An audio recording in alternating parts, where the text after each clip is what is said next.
You did it again this morning.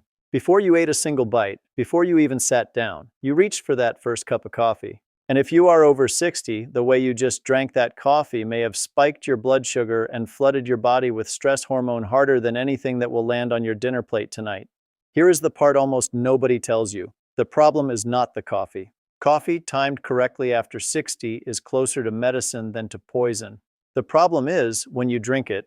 And in the next few minutes, I am going to show you exactly what your first cup is doing inside your body at 6 in the morning, the 3 quiet costs it is charging you after 60, and the 1 90-second change that turns that same cup back into one of the most protective things you can put in your body. Hit subscribe if you are over 60. I post a senior health protocol every single week. I am Dr. Walter Brennan.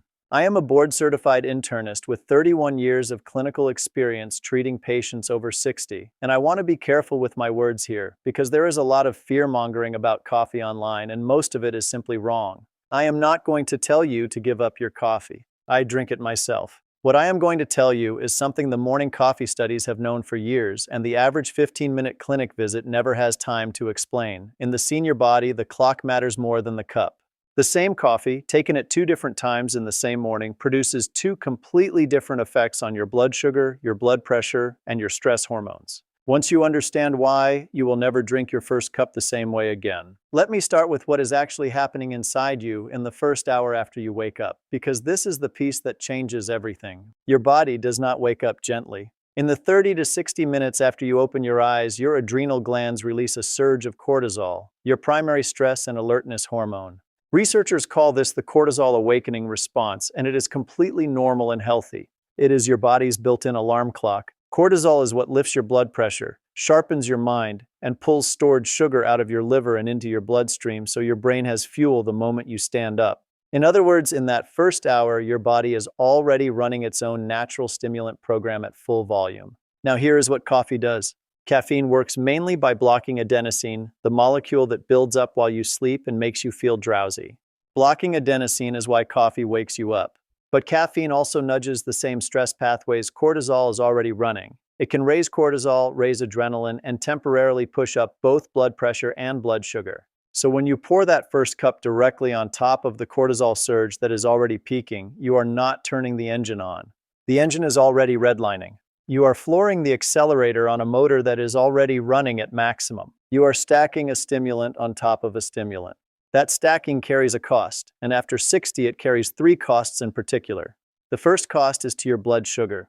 When caffeine and cortisol spike together on an empty stomach, your liver dumps more glucose into your blood, and at the same time, caffeine can make your cells temporarily more resistant to insulin, the hormone that is supposed to clear that sugar away. The result is a sharper rise in blood sugar than the same coffee would cause if you had eaten first. In a younger person with a quick responsive pancreas, that spike is buffered almost instantly. After 60, insulin sensitivity is naturally lower, the pancreas responds a little slower, and roughly 1 in 4 seniors is already living with prediabetes or diabetes, often without knowing it. So that same morning spike sits higher and lingers longer. If you are pre-diabetic or diabetic, this is the difference that can show up on your fasting glucose and even on your A1C over time. The second cost is to your blood pressure and your nervous system. The morning hours are already the highest blood pressure window of your entire day. Your pressure surges naturally as you wake and stand. Pour a strong stimulant on top of that surge on an empty stomach where it is absorbed fast, and you can get the jitters, a racing or skipping heartbeat, a tightness in the chest, and a blood pressure bump that is steeper than it needs to be. And there is an age factor most people have never heard. By the time you are in your late 60s and 70s, your liver clears caffeine roughly a third more slowly than it did in your 40s. The same cup of coffee stays active in your system noticeably longer, which is also why the afternoon cup that never used to bother you now keeps you staring at the ceiling at 11 at night. The third cost is to your stomach. Coffee stimulates the release of stomach acid. On a full stomach, that acid has food to work on and it is doing its job. On a completely empty stomach, that acid hits a bare stomach lining, and after 60, the protective mucus layer of the stomach is thinner and the valve at the top of the stomach is weaker. That is the recipe for the burning, the reflux, the sour stomach, and the early morning nausea that so many of my patients describe, and then quietly blame on getting older when it is really just the timing of their coffee. If this is making sense to you so far, do me one favor, hit the like button. The algorithm only shows this kind of senior health information to people who engage with it, and that one tap is genuinely what decides whether the next person over 60 ever sees this video. It costs you nothing, and it helps more than you know. Now, I promised you the fix, and here is the most important thing I am going to say in this entire video. You do not have to give up your coffee. You barely have to change anything. You just have to move it. The single most powerful change is to wait. Give the cortisol surge time to come down on its own before you add caffeine. For most seniors, that means waiting roughly 60 to 90 minutes after you wake up before you drink your first cup. By then, your natural cortisol has peaked and started to fall, and the caffeine lands on a calmer system instead of a redlined one. The exact same coffee now sharpens you instead of overstimulating you. If waiting 90 minutes feels impossible, and for plenty of lifelong coffee drinkers it does, then use the second best rule, and it is almost as good. Never drink your first coffee on a truly empty stomach. Put something in first. It does not have to be a full breakfast.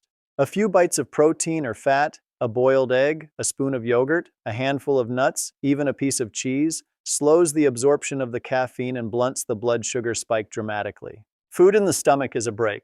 It softens every one of the three costs at once. Gentler on your blood sugar, gentler on your blood pressure, and a buffer between the acid and your stomach lining.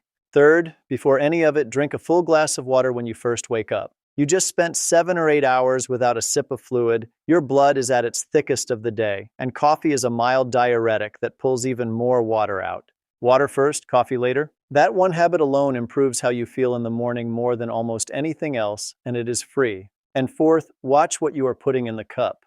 The sugar and the flavored syrups and the sweet creamers are what take coffee from protective to harmful.